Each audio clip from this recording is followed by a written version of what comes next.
Nah, pada kesempatan kali ini saya akan menjelaskan mengenai Monera. Monera yaitu organisme uniseluler atau organisme yang hanya memiliki satu sel dengan struktur yang masih sedang sederhana. Kingdom Monera disebut juga kelompok makhluk hidup prokariotik karena inti selnya belum memiliki membran inti. Selanjutnya ada ciri-ciri dari Monera, yaitu ada prokariotik atau tidak memiliki membran inti sel. Selanjutnya ada uniseluler, terdiri dari satu sel, berukuran mikroskopis, harus dilihat dengan mikroskop dan tidak bisa dilihat dengan mata telanjang. Dinding selnya tersusun dari peptidoglikan atau pada eubakteria saja atau zat lain pada Archaebacteria. Habitatnya beragam, dapat ditemukan di mana saja termasuk di lingkungan yang sangat ekstrim. Sekalipun reproduksinya secara aksesual atau pembelahan biner. Monera terbagi menjadi dua klasifikasinya. Yang pertama ada Archaeobacteria. Archaea atau Archaea adalah domain mikroorganisme bersel satu. Archaea tergolong prokariota, kelompok mikrobakteri yang tidak memiliki inti sel dan organel yang dibatasi oleh membran. Contohnya itu ada Eukaryota, perannya itu memproduksi metana sebagai bagian integral dari metabolisme energinya, bersifat anaerob obligat. Selanjutnya juga ada Nitrosospirota, perannya itu chemolito-autotrof dan memiliki peran biogeokimia penting sebagai organisme nitrifikasi. Selanjutnya contohnya yang terakhir adalah Crenarchaeota, perannya itu penghasil energi yang bersifat chemorganotropik atau chemolitrotropik atau keduanya, misalnya sulfolobus. Selanjutnya yang kedua ada Eubacteria. Eubacteria adalah organisme uniseluler atau bersel satu yang tidak memiliki membran inti sel alias prokariotik. Umumnya tidak berklorofil pada dinding selnya. Contohnya itu ada Salmonella, perannya itu infeksi pada saluran pencernaan. Selanjutnya adalah Lactobacillus, perannya itu mencegah kerusakan usus yang disebabkan oleh infeksi bakteri tertentu. Selanjutnya juga ada Staphylococcus aureus, perannya itu menyebabkan berbagai infeksi pada kulit, saluran pernapasan, dan makanan. Selanjutnya ada reproduksi pada Monera. Contoh reproduksi ini terbagi menjadi 4, yaitu aseksual, konjugasi, transformasi, dan transduksi. Aseksual yaitu reproduksi yang dilakukan dengan cara pembelahan biner, fragmentasi, atau spora. Selanjutnya ada reproduksi konjugasi. Konjugasi ini adalah proses reproduksi seksual pada Monera seperti bakteri yang ditandai dengan pemindahan materi genetik secara langsung dari satu bakteri ke bakteri lainnya. Selanjutnya ada reproduksi transformasi. Reproduksi transformasi adalah salah satu cara reproduksi seksual yang dilakukan Monera, yaitu dengan memindahkan DNA dari satu bakteri ke bakteri lain secara langsung tanpa penghubung. Selanjutnya juga ada transduksi.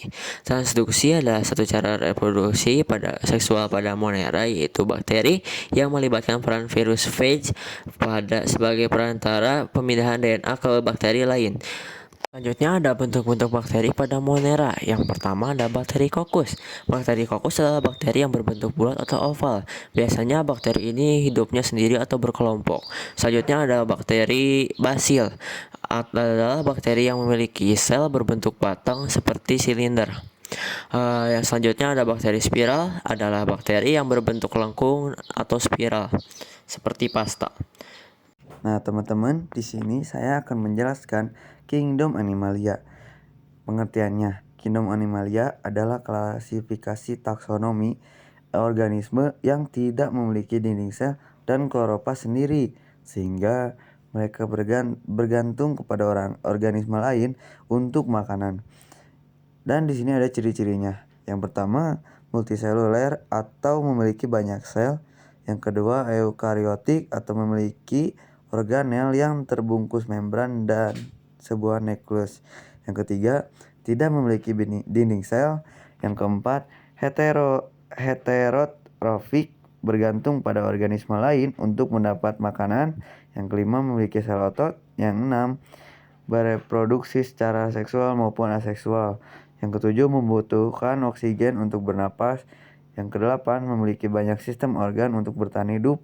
Yang kesembilan, memiliki bentuk tubuh yang simetris bilateral. Yang kesepuluh, tidak berklorofil. Nah, teman-teman, di sini ada klasifikasinya. Yang pertama ada Porifera, yang kedua ada Nemathelminthes, yang ketiga ada Arthropoda, yang keempat ada Coelenterata, yang kelima ada Annelida, yang keenam ada Echidodermata, yang ketujuh ada Platyhelminthes, yang kedelapan ada Mollusca, yang kesembilan ada Chordata. Nah, di sini ada porifera. Porifera adalah organisme multiseluler yang mempunyai banyak pori sehingga air dapat melewatinya. Tubuh mereka terdiri dari mesobil yang diapit dua lapisan tipis sel. Yang pertama ada calcarea. Peran Leukosloonia adalah untuk melakukan pembuahan internal dan silang, yaitu pembuahan yang terjadi di dalam tubuh spons dan sperma berasal dari spons lain. Sumber nutrisi bagi pemangsa, hasil senyawa bioaktif, dan makanan hewan laut. Yang kedua ada Hexactinellida.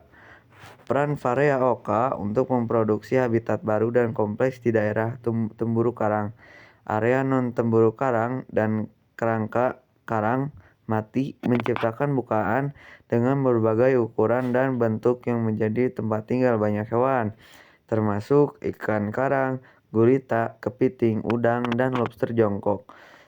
Lalu yang ketiga ada Demon Spongiae. Peran Spongolia lacustris untuk memakan partikel organik kecil yang mengapung berperan penting dalam pertumbuhan spons dan keberhasilannya memanfaatkan habitat dasar lunak dan dapat dimanfaatkan sebagai alat dermabrasi atau modalitas pelapisan ulang. Nah, selanjutnya ada Coelenterata. Coelenterata adalah hewan yang memiliki tentakel, mulut, dan satu pintu masuk ke usus. Mereka dicirikan oleh sel penyengat dan pencangkup kelompok seperti hydrozoa, scapozoa, dan anthozoa. Yang pertama ada hydrozoa. Chionimus berperan dalam ekosistem laut sebagai predator kecil yang membantu mengontrol populasi zooplankton. Yang kedua ada Scyphozoa.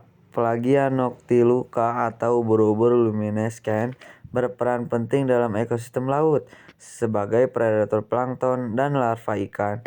Yang ketiga ada Anthozoa. Anemon laut berperan sebagai tempat berlindung bagi ikan, terutama ikan badut yang hidup di antara tentakel mereka. Lalu di sini ada Platyhelminthes. Platyhelminthes merupakan salah satu filum dari golongan hewan invertebrata atau hewan tanpa tulang belakang. Filum Platyhelminthes disebut juga cacing pipih. Dikatakan demikian karena cacing ini memiliki tubuh tipis yang rata antara permukaan punggung dan perut. Di sini yang pertama ada Cestoda. Peran cacing pita adalah parasit yang dapat menginfeksi manusia dan merupakan salah satu penyebab terjadinya cacingan. Biasanya cacing ini akan menginfeksi hewan bertulang belakang seperti sapi atau babi. Nah, yang ketiga ada Trematoda. Peran cacing hati adalah parasit yang disebabkan oleh cacing berbentuk pipih yang hidup di hati dan saluran empedu hewan terinfeksi. Nah, di sini ada Nemathelminthes. Adalah kelompok hewan invertebrata yang terdiri dari cacing berbentuk silinder dan tidak bersegmen. Di sini ada Ankylostoma duodenale. Adalah cacing tambang parasit yang hidup di usus kecil manusia dan menghisap darah dari dinding usus dan menyebabkan anemia serta malnutrisi. Yang kedua ada Gordius sp.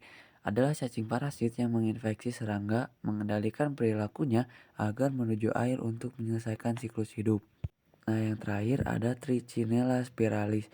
Adalah cacing parasit yang menginfeksi mamalia, termasuk manusia melalui daging yang terkontaminasi larva. Annelida. Annelida adalah cacing yang berbentuk cincin. Dalam klasifikasi ilmiah, masuk dalam kingdom Animalia, superfilum Loropotozoa, dan filum Annelida. Yang ketiga ada lintah, menghasilkan peptida antikoagulan hirudin yang digunakan untuk mengobati beberapa gangguan pembekuan darah. Moluska merupakan fibroblastik selomata yang bertubuh lunak. Ke dalamnya termasuk semua hewan lunak dengan maupun tanpa cangkang, seperti siput, kiton, kerang-kerangan, serta cumi-cumian dan kerabatnya.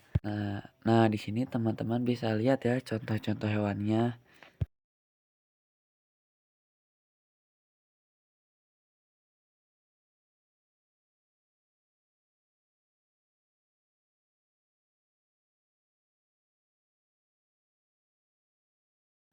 Arthropoda adalah filum yang paling besar dalam dunia hewan dan mencakup serangga, laba-laba, udang, lipan, dan hewan sejenis lainnya.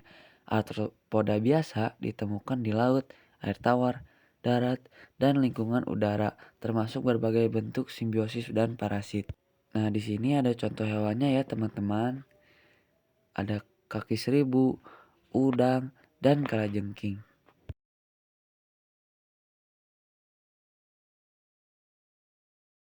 Velum Echinodermata adalah sebuah filum hewan laut yang mencakup bintang laut, teripang, dan beberapa kerabatnya. Kelompok hewan ini hampir ditemukan di semua kedalaman laut. Film ini muncul di periode Kambrium awal dan terdiri dari 7.000 spesies yang masih hidup dan 13.000 spesies yang sudah punah. Echinodermata terdiri dari Crinoidea, yang kedua Asteroidea, yang ketiga Ophiuroidea, yang keempat Holothuriidea. Nah, teman-teman, di sini ada chordata. Adalah kelompok hewan termasuk vertebrata dan beberapa binatang yang mirip invertebrata, memiliki ciri-ciri yang serupa. Semua anggota kelompok ini pada suatu saat dalam kehidupan mereka memiliki notokorda, tali, dan beberapa saraf dorsal berongga, celah faring, dan endostyle. Di sini contohnya ada cepalo, uro, dan vertebrata. Vertebrata adalah subfilum dari chordata, mencakup semua hewan yang memiliki tulang belakang yang tersusun dari vertebrata. Yang pertama Pisces seperti ikan hiu, yang kedua amfibi seperti katak, yang ketiga reptil seperti iguana, yang keempat aves seperti ayam, dan yang terakhir mamalia seperti kucing.